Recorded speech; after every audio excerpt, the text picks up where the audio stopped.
Bendito Dios y Padre, en esta hora estamos muy agradecidos, Padre, por darnos la oportunidad de leer tu palabra.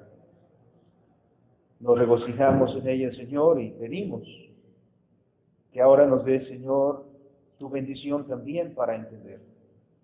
Sabiendo, Señor, que tu Espíritu Santo obra en nosotros, te rogamos, pues, que abra nuestro entendimiento y podamos, Señor, comprender tu voluntad para nosotros en este día. En el nombre de Cristo Jesús. Amén.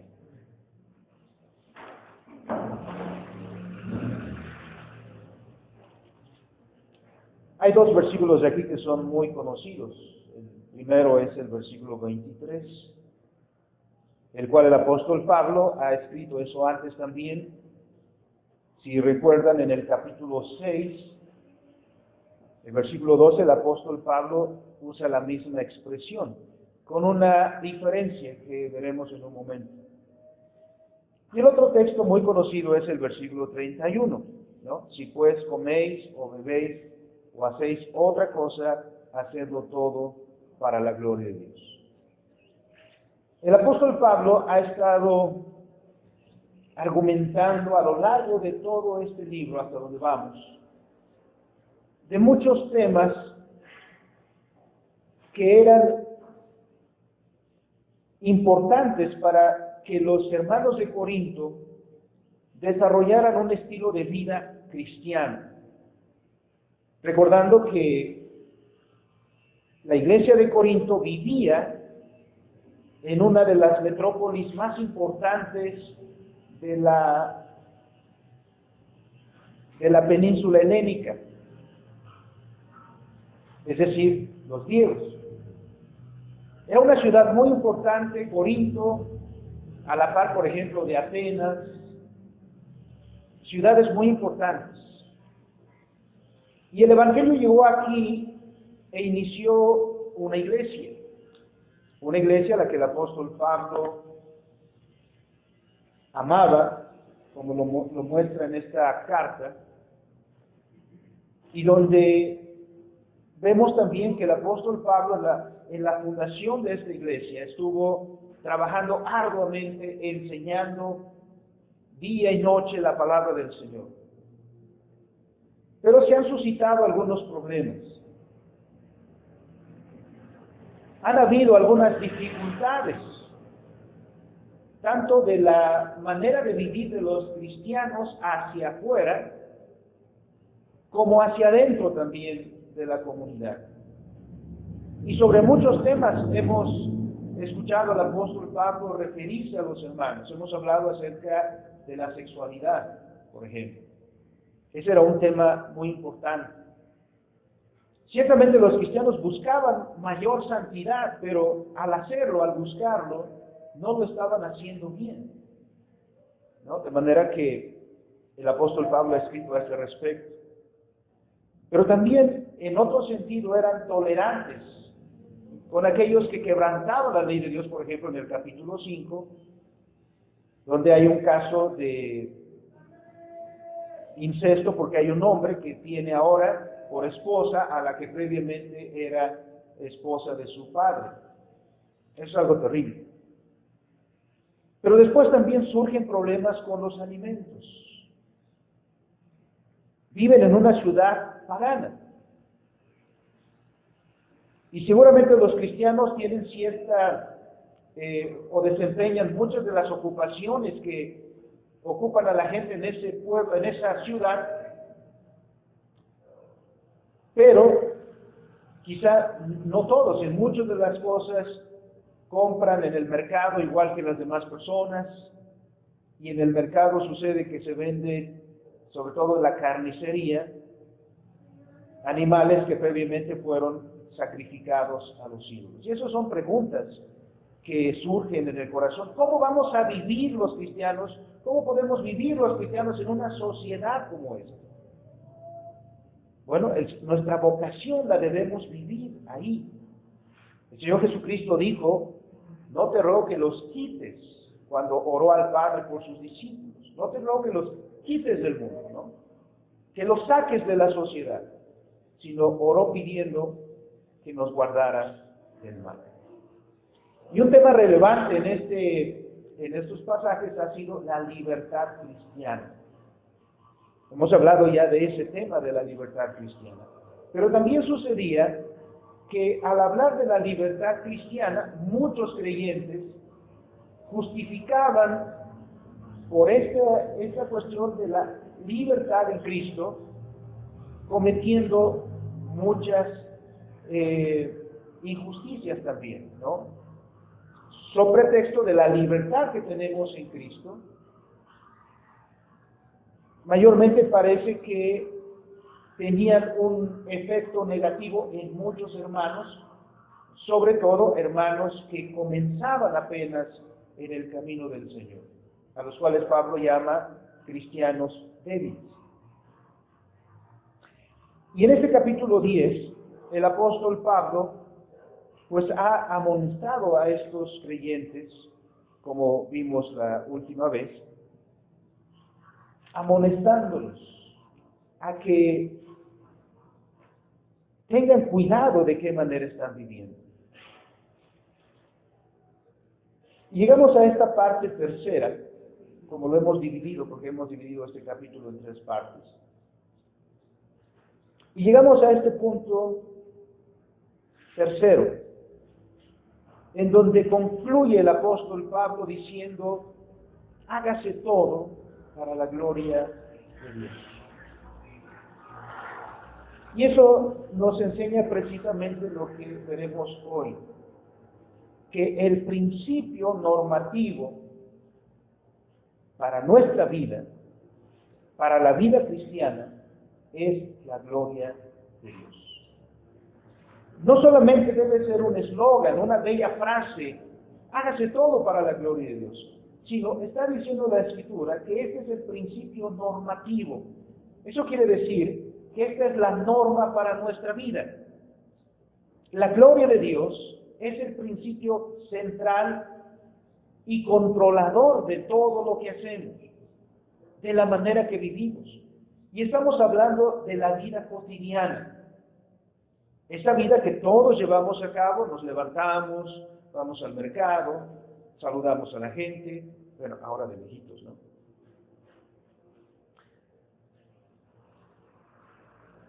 Esta cuestión de ir a la escuela, bueno, ahora no estamos yendo a la escuela, pero estudiamos en casa, a trabajar, los que todavía están yendo a trabajar, los que en su casa han estado trabajando, pero estas son las actividades cotidianas, y en todo eso la cuestión es cómo debemos vivir.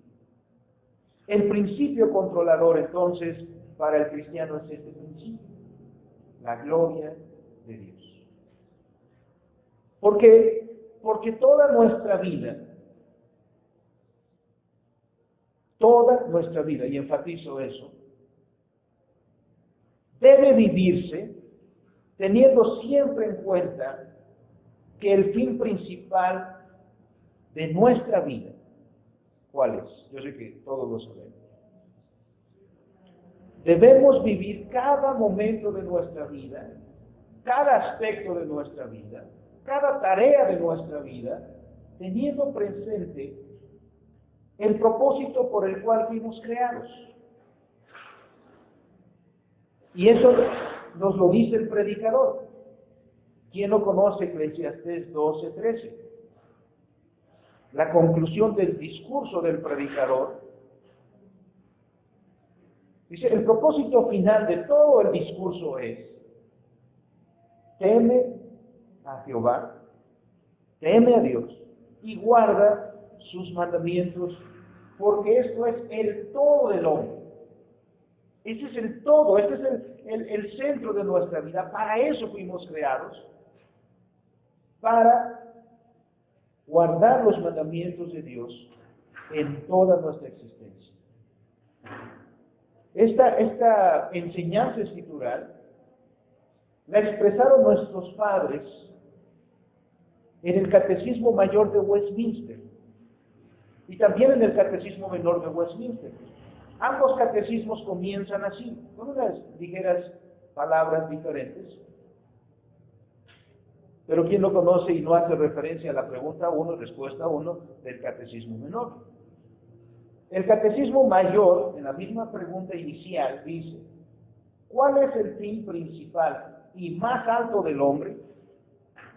El fin principal y más alto del hombre es el de glorificar a Dios y gozar de Él para siempre. La respuesta tanto en el Catecismo Menor como en el Catecismo Mayor es la misma, con una ligera diferencia en la pregunta. Pero esto resume la enseñanza escritural, que para eso fuimos creados y para eso vivimos, y aún este principio está sobre nuestras vidas aun cuando caímos en pecado. Es decir, el hecho de que nuestros padres Adán y Eva hayan caído no exime al hombre de este fin, de este propósito. Pero solo lo podemos recuperar en Cristo. El hombre caído no puede ni quiere hacer la voluntad de Dios. Pero redimidos en Cristo, somos restituidos precisamente a nuestro lugar en la creación. Y somos llamados para obedecer entonces a Dios. Y esta es la premisa para todo lo que hagamos en nuestra vida. Estudias, este es el principio principal. Trabajas, este es el principio principal. En tu familia, este es el principio principal. Y en cualquier aspecto, ese es el principio que le debe dar orden a tu vida. Debes ordenar tu vida en principio de esto. Suele preguntarse a algunas personas: ¿cuáles son tus prioridades? ¿No? ¿Qué es aquello que es más importante en tu vida? Porque de acuerdo a las prioridades que tengas, vas a comenzar a ordenar todo lo demás. Entonces, para nosotros como cristianos, la prioridad es la gloria de Dios. Y eso comienza a aplicarse en nuestra vida concreta. Dice el versículo 23 entonces: todo me es lícito. Comparémosle con el capítulo 6 y versículo 12. Y veamos la diferencia. Allá el apóstol Pablo, tratando el tema de qué podemos comer o qué no podemos comer, ha dicho: todo me es lícito, pero no todo conviene. Todo me es lícito, 6:12 dice, pero yo no.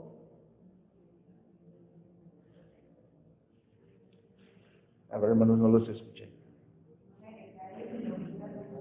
Pero yo no me dejaré dominar de ninguna. La diferencia está aquí con el 23 del capítulo 10. Todo me es lícito, pero no todo edifica. En aquel momento estaba tratando acerca de el comer. Podemos comer de lo que es de la carne, sobre todo que se vende en el mercado. Y Pablo ya ha dicho, ¿no?, toda esta cuestión de los ídolos nada son. Entonces tú come con tranquilidad porque todo es de Dios. Bien. Hablamos de la libertad cristiana. Y ciertamente Pablo no hace una lista de cosas que sí nos están permitidos hacer y luego otra lista de las cosas que no nos están permitidos hacer. El cristiano debe tener discernimiento. Por eso como iglesia no tenemos una lista y no le damos a cada uno una lista como hacen sobre todo las sectas, ¿no? Que hasta le dicen: ¿cómo te vas a cortar el pelo? ¿Cómo te vas a vestir? Hasta el color, ¿no? ¿Han visto grupos de personas que hasta el color ya está normado? No, eso no se puede hacer, porque el cristiano tiene libertad. Tu conciencia, tu corazón no está ligado a una persona, no es el pastor que te va a decir cómo tienes que hacer, sino que tu corazón está con Dios. Eres responsable directamente con Dios y su voluntad. Y Dios te enseña su palabra para enseñarte a discernir. Discernir quiere decir diferenciar, distinguir. El cristiano es alguien que debe tener la capacidad de distinguir qué es bueno y qué es malo. No puede dejar su conciencia ligada a otra persona, sino a Dios. Nuestra conciencia debe estar sumisa a Dios, no a los hombres. Y por eso Pablo dice, todo es lícito. Ya hemos dicho, todo es de Dios, ¿no? Y aquí lo recalca, aunque en algunos manuscritos antiguos el versículo 26 no aparece, ¿no? Hay algunos manuscritos antiguos que no dice así. Pero igual la frase no afecta la idea, por eso se ha dejado, ¿no? Pero el texto nos recuerda a el Salmo 24, versículo 1. Lo mismo que el Salmo que leímos, Salmo 51. Donde dice el Señor que todo es suyo. De Jehová es la tierra y su plenitud, el mundo y los que en él habitan. Bueno, la gloria de Dios y nuestra libertad. ¿Cómo hacemos este equilibrio? La gloria de Dios y nuestra libertad. Porque pudiéramos hacer un énfasis en uno de los dos y desequilibrar, ¿no? Porque algunos pondrán el énfasis a tal punto en la gloria de Dios que la libertad termina por desaparecer. Y otros enfatizarán tanto la libertad del hombre que la gloria de Dios terminará por ser disminuida, por lo menos. Bueno, debemos tener los dos presentes. Todo me es lícito, pero no todo conviene. ¿Cómo sabemos si conviene o no?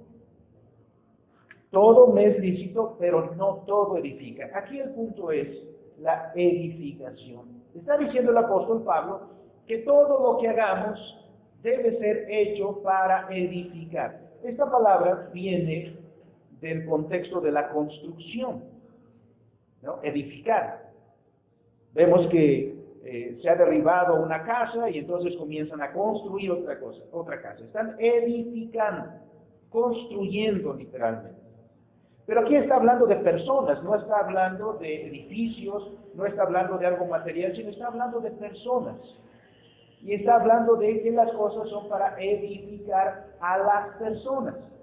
¿Cómo se edifica a las personas? ¿Cómo se construye a las personas? Bueno, el término que se traduce como edificar también puede ser traducido como confirmar, animar e inspirar.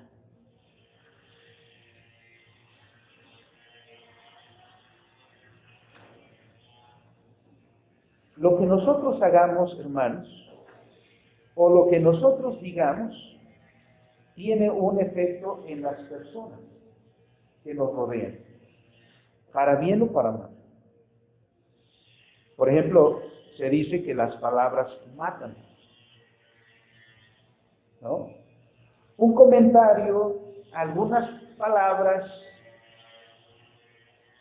intencional, no intencionalmente, matan las aspiraciones de una persona, por ejemplo, ¿no? Cuando el padre le dice a su hijo que está ahí con la guitarra y, ¿no?, haciendo chuntata, y está un día haciendo chuntata, ya tiene así al papá o la mamá, ¿no? Y el día siguiente y una semana, a veces los padres somos, ¿cómo se dice? ¿No? Vemos a nuestros hijos, ¿a qué estás ahí? Tú no sirves para eso. ¿Qué cree que tiene esas palabras? ¿Qué efecto tienen en mi hijo?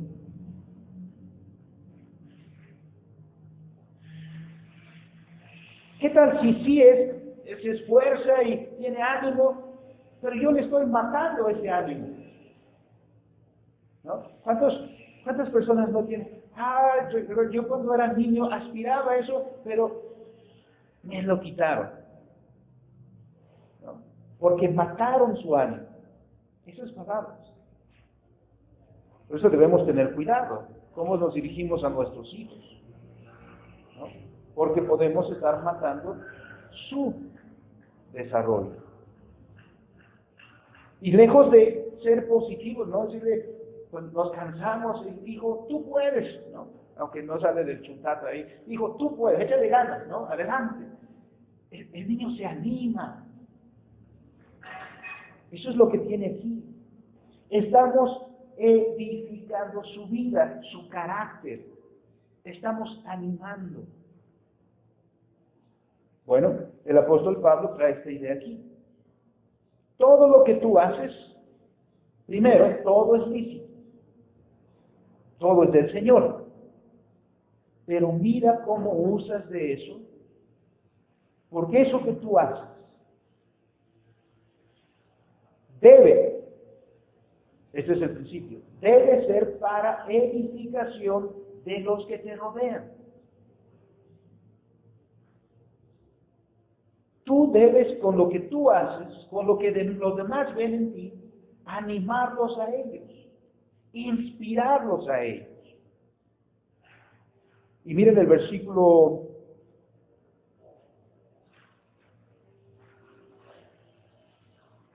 32. ¿Cuál es lo contrario de edificar? ¿No? Quizá algunos de nosotros llegamos a este punto y nos preguntamos, oye, ¿y por qué estudiaste medicina? ¿O por qué estudiaste arquitectura? ¿Por qué estudiaste ingeniería? ¿Por qué estudiaste música? Algunos dirán, es que mi maestro de la secundaria me inspiró. O es que un médico en una ocasión me inspiró con lo que estaba haciendo, ¿no? Es decir, despertó en mí, animó, promovió en mí lo que yo soy ahora. Pero seguramente también habrá muchos que dirán, ¿no? Que recuerden amargamente algo y digan, fulano de tal aniquiló mis anhelos, mis sueños, mis aspiraciones. Dice, edifica, no seas tropiezo. 3 personas, 3 grupos de personas. No seas de tropiezo, primero, a los judíos. Que con tu conducta no seas de tropiezo a los judíos. Es decir, que los judíos digan, yo ya no quiero nada con Cristo. Mira cómo están ahí los cristianos, mira cómo viven los cristianos. Somos la causa de que que los judíos tropiecen por lo que ven en nosotros. Sí, Pablo dice, no. O al contrario, edifica que los judíos a causa de lo que ven en ti quieran venir también a Cristo. Qué importante es la conducta, qué importante es la manera en que vivimos, la manera en que cotidianamente nos comportamos. Puede ser tropiezo a los judíos o puede ser tropiezo a los gentiles. Los hermanos de Corinto vivían en una ciudad gentil. La mayoría de la población era gentil. Había judíos, sí, pero la mayoría era gentil. Griegos. Mira lo que están viendo de ti, cómo vives, cómo actúas, cómo día a día vives.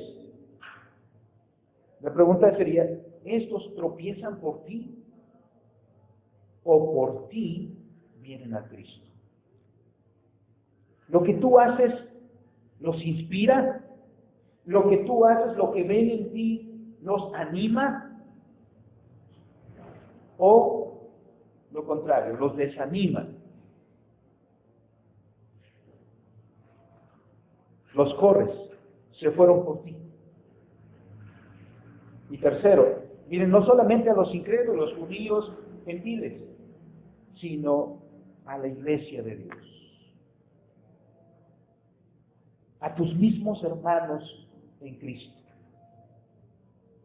¿Qué efecto tiene lo que haces? Y esto es muy relevante, hermanos, en un contexto en el cual vivimos hoy, donde cada vez más lo único que importa es lo que al individuo le importa.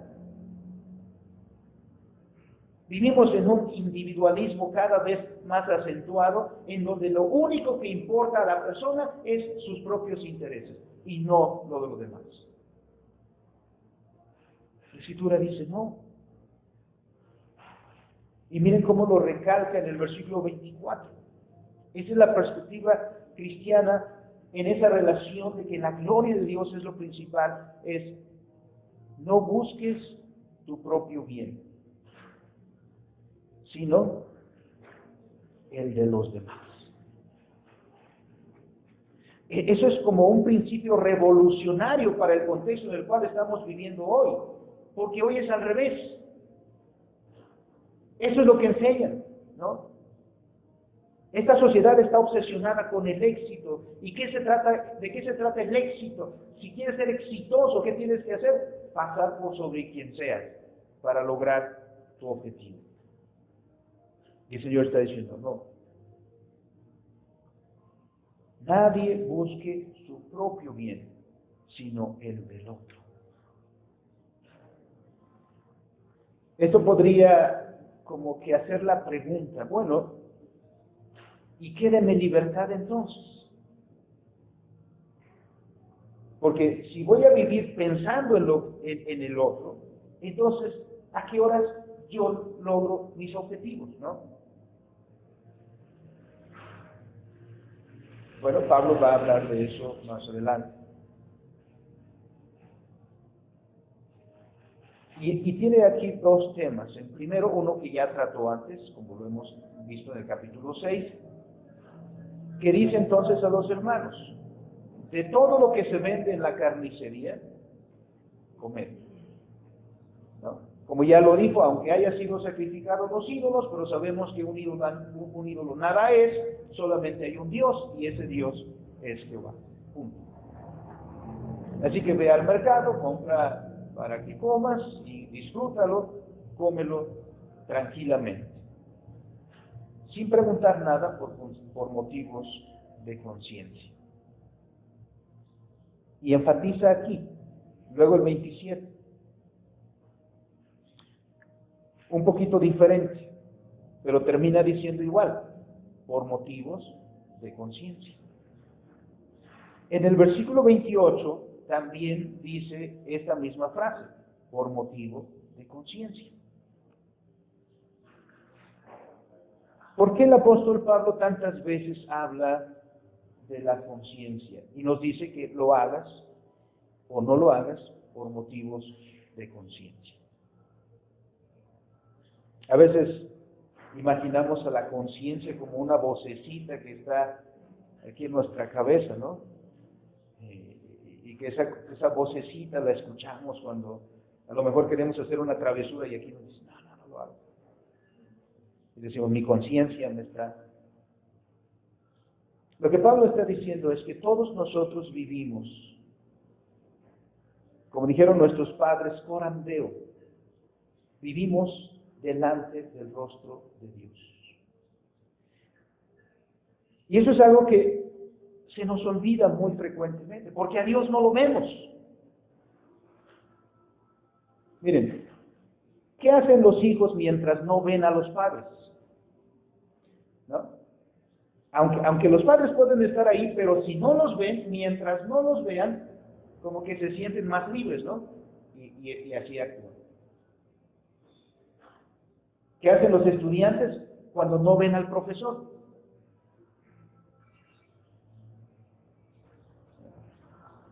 ¿O qué hacemos los automovilistas mientras no vemos una patrulla de tránsito? Es decir, mientras no nos sentimos observados, mientras no nos sentimos enfocados, nos sentimos más libres. y nuestra conducta cambia. Pero inmediatamente que vemos una patrulla, que vemos al profesor, que vemos a nuestros padres ahí, nuestra conducta cambia.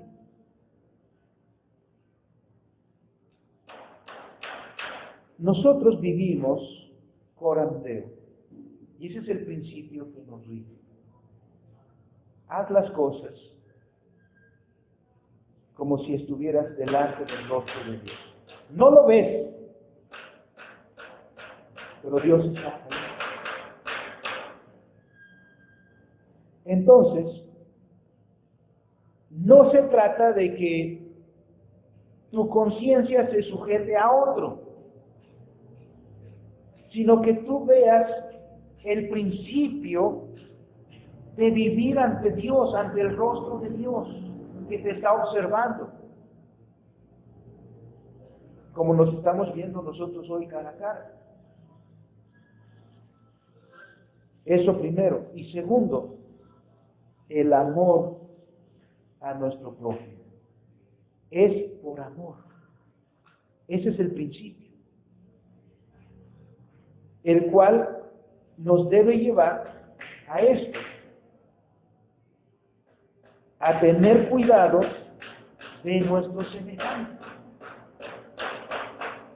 Pero va a aclarar en el versículo 24, en lo que dijo dos veces por motivos de conciencia. En el versículo 29 dice, la conciencia, digo, no la tuya, sino la conciencia del otro, de tu hermano. Lo que tú haces, ¿qué efecto tiene la conciencia de los que te ven? Porque los demás, por ejemplo, los judíos sabían quiénes eran los cristianos. Los gentiles sabían quiénes eran los cristianos, ¿no? ¿Acaso nuestro vecino no sabe que somos cristianos? Sí. Así que para los gentiles sabían que éramos, hablando de Corinto, que éramos cristianos. Y los judíos sabían que éramos cristianos, y obviamente más los hermanos, ¿no? Los hermanos sabían quiénes eran los cristianos, porque eran parte de la comunidad. Así que la gente se da cuenta rápido. En nuestra conversación, a veces la gente misma te puede decir, sin que tú digas, o lleves un letrerote que diga yo soy de Cristo, ¿no? O de esas playeras que van delatando ahí, yo amo a Cristo. Por el solo escuchar y ver, te puedes decir, ¿acaso tú eres cristiano? Lo han descubierto. ¿Y qué sienten las personas? Algunas personas inmediatamente expresan confianza. Ah, tú eres cristiano, eres de confianza. Se han forjado una imagen de lo que es un cristiano. Y eso por la manera en que vivimos. Así que esta cuestión, por motivo de conciencia, primero, por lo que lo motiva es que vives delante del rostro de Dios. Y segundo, que debes amar a tu prójimo. Ese es el principio de la ley. Como a ti mismo. Y entonces la restricción que puede haber en nuestra vida no es impuesta con un gran peso, sino nace del amor. Los padres lo saben, sobre todo las madres, por ejemplo. Que a lo mejor le dicen, bueno, te invito a una fiesta, unas amigas o familiares, mira, te invito a una fiesta, pero su hijo está enfermito. ¿Qué van a decidir? ¿Ir a la fiesta y dejar a su hijo enfermo? ¿O renunciar a la fiesta y quedarse a cuidar a su niño enfermo? ¿Qué lo hace? El amor. Parece una pérdida, pero es porque está puesta una prioridad. Y en muchos otros aspectos, este es el punto. ¿Qué es lo más importante? ¿Saciar tu deleite de comer esa carne que fue sacrificado a los ídolos, o el efecto que eso va a tener en el que te está viendo. Y por amor a Él, renuncias a eso. El apóstol Pablo dijo, a los judíos me he hecho como judío, y a los gentiles me he hecho como gentil, con el propósito de ganar para Cristo. Y él lo que hacía no es que cuando estoy con los gentiles me comporto como gentil, y cuando estoy con los judíos me comporto con los judíos. No, Pablo se refería a, en alguna manera, ponerse en sus zapatos. Lo entiendo, ¿no? A mí me ha tocado, pues uno está con mucha gente y siempre recuerdo esta situación en la que una vez un señor me dijo, te doy un ride. Pues le dije, está bien, yo voy por allá también. Y me invitó, entonces ya me subí a su carro. Pero previamente se había peleado con una persona y todavía estaba, ¿no?, en esa cuestión de la adrenalina. Pues se subió, nos subimos y en el camino iba hablando, pero unas palabrotas. Yo no le dije, eso está un pecador y se va a ir al infierno por eso. No, yo lo entendí. Lo acababa de conocer, no sabía mucho de él. Entendí lo que quería decir. En un punto de la conversación, él voltea a mí y me dice, ¿usted qué piensa? ¿Usted a qué se dedica? Yo dije, soy pastor. Ahí se acabó. Ahí dejó de hablar. Y unos metros más adelante, cuando le dije eso es lo que yo pienso. Que nada más buscó a una persona por ahí, le saludó, yo no me di cuenta quién era. Y me dice, mire, disculpe, ya no lo puedo llevar hasta donde le dije, porque con esta persona tengo un asunto que arreglar. Y dije, mire, no se preocupe. Cambie. Si hubiera seguido, hubiéramos conversado. ¿Qué habría pasado? No lo sé. Pablo se refería a esto, a ponernos un poquito en su lugar, con el propósito, dice, de ganarlo para Cristo.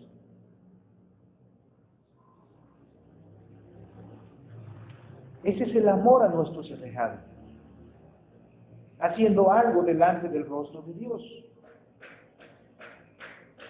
Por eso Pablo dice, mira, si vas al mercado y compras y comes con tranquilidad, teniendo tu conciencia tranquila, sabiendo que todo es de Dios, que los ídolos no existen, disfruta tu alimento. Y no que tu conciencia te esté dando ahí vueltas, es decir, estoy comiendo algo que no debería comer porque era de los sacrificios a los ídolos y todo eso, ¿no? Debes tener conocimiento. En el segundo caso, versículo 27, si algún incrédulo te invita,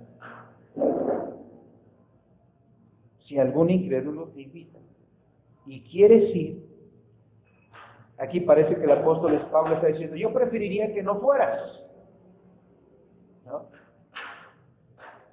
Pero dice, y si quieres ir, de todo lo que se ponga delante, come y no preguntes.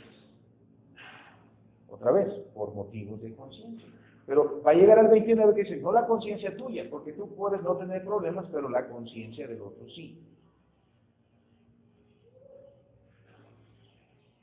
Así que, si de repente, estando ahí en esa comida, en ese banquete, y alguien te dice, ¿sabes qué estás comiendo? Eso fue sacrificado a los ídolos. Ya no comes. Por causa del que lo declaró, otra vez, no por ti. Ahí está el amor a tu prójimo. Por causa de él, porque a lo mejor él está en esa situación, y a veces los mismos hermanos pueden decir, ¿y eso qué es, hermano? Míralo. A lo mejor de repente ven que un hermano está en un restaurante, ahí se lo encuentran. Y bueno, hermano, y de repente el hermano pide una cerveza. Y ustedes se le quedan viendo ahí, ¿sí? ¿Se la va a tomar? Porque a lo mejor es un hermano que dice, ¿eso es malo? Y se le queda viendo ahí. A ver a qué hora se lo toma. ¿Qué creen que le cause si uno se da cuenta que el otro hermano está ahí? Vamos a pensar, si está si es un presbiteriano que se lo va a tomar, porque los presbiterianos sí hacen eso, y está un pentecostal ahí.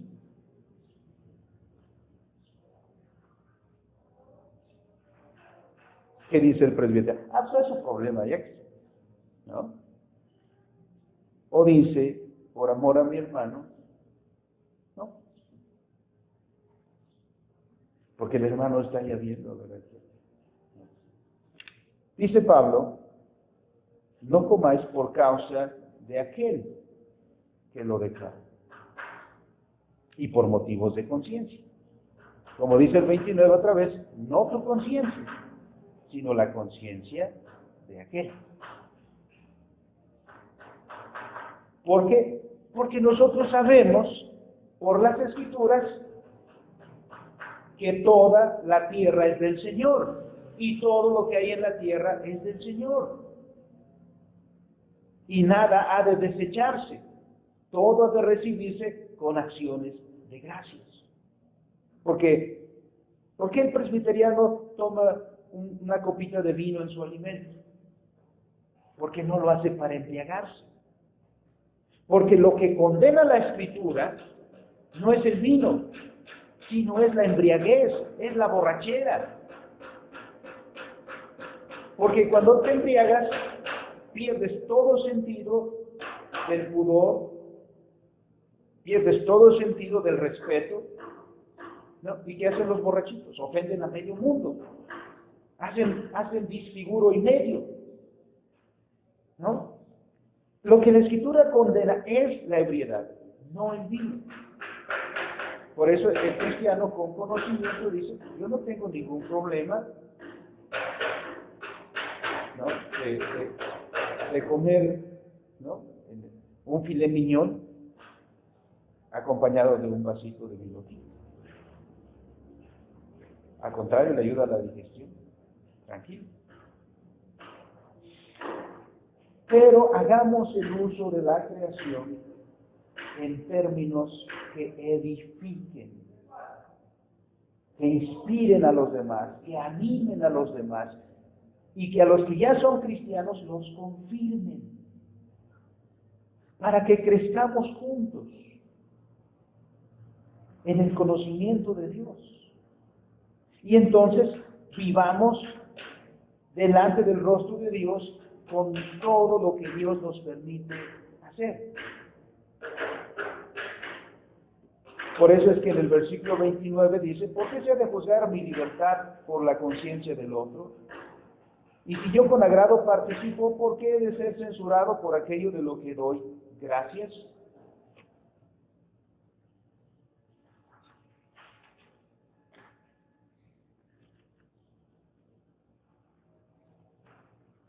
Ya hemos dicho, ¿no? Es en razón del amor a nuestro semejante. Usemos pues nuestra libertad sin reservas. No usemos nuestra libertad sin reservas para dar ocasión de ofensa a nuestros vecinos. Es decir, no seamos egoístas en el ejercicio de nuestra libertad en Cristo. Porque delante de Dios seremos responsables por el tropiezo de los que nos rodean. Si fuera así, que nuestro comportamiento, justificándonos en la libertad sin reservas, ofende a nuestros vecinos, entonces esta libertad nuestra será condenada, porque no ha sido para bien, sino para mal. Hemos corrompido, actuando así, hemos corrompido nuestra libertad. Así que advierte el apóstol Pablo con esta advertencia hacia este peligro. Nuestra conciencia, pues, debe estar en esta relación, como lo hemos dicho, con Dios. Debemos siempre estar ante el tribunal de Dios. Y en esa relación de comunión con Dios, actuar según la palabra de Dios y el bien para nuestros semejantes. ¿Por qué? Porque como lo dice el Salmo 24:1, el Salmo 50:12, si la plenitud de la tierra es de Dios, debemos aprender a hacer uso correcto de todas las cosas. Porque eso también implica que no hay nada en el mundo del orden creado que no sea sagrado y puro. La creación es buena. Y aquí llega precisamente al versículo tan conocido. Se trata de comer, que son los temas aquí. Hazlo de manera que sea para la gloria de Dios. Que honre, que lo que tú hagas, ya sea comer, este es ese ejemplo que está aquí, lo hagas para honrar a Dios, para glorificar a Dios. O si bebes, que no se refiere a beber agua. Aquí Pablo no está, si tomas agua, ¿no? Si bebes,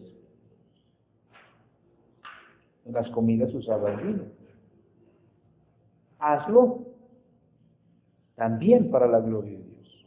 Y si estas dos cosas, por el contexto, deben ser tal, entonces, ¿qué otra cosa? Pablo ahora engloba todo lo demás diciendo, y cualquier otra cosa que hagas. Bajo esta premisa, hazla. No desde la premisa egoísta de justificarte en la libertad en Cristo, porque si la usas de esta manera, menos para glorificar a Dios y en amor a tu prójimo, entonces has corrompido esa libertad. Y esa libertad lo que te ha llevado o te lleva finalmente es a que tú seas de tropiezo para los que te rodean, sean judíos, sean gentiles o sean tus propios hermanos en Cristo. Por esto es que el apóstol mismo se pone como ejemplo. Ya lo ha dicho antes, cuando defendió su apostolado. Lo reitera aquí diciendo en el versículo 33, como yo, también en todas las cosas, ¿qué es lo que he buscado? Mi propio bien. No ha dicho en defensa de su apostolado, diciendo, no es que no sea digno de ello, no es que no lo merezca, sí, pero no lo reclamo con el propósito de ser de bendición. Aquí lo reitera. Todas las cosas no busco sino agradar a todos, no procurando mi propio beneficio, sino el de muchos. No el de uno, sino el de muchos. ¿Para qué?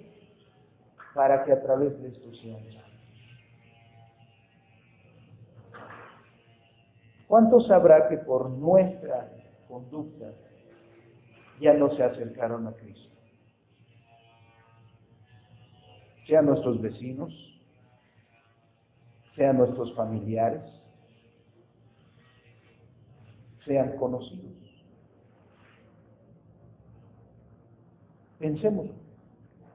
Y pensemos entonces que debemos hacer todo para la gloria de Dios, y quizá muchos no tropiecen por nosotros, sino que sean salvos, viendo el Evangelio en nuestras vidas, siendo fructíferos.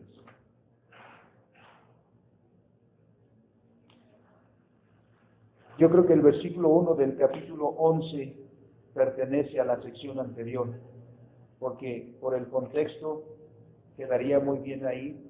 Pablo dice: sed imitadores de mí, así como yo de Cristo.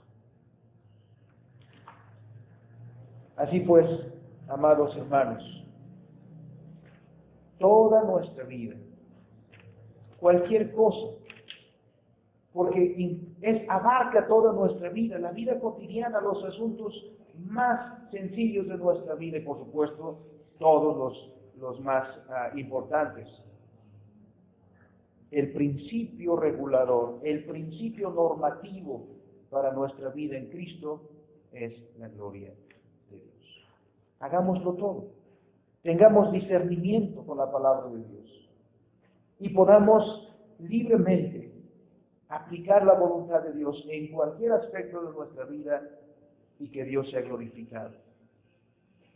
Y Dios nos libre de ser tropiezo para los demás. Vamos a elevar una oración a Dios.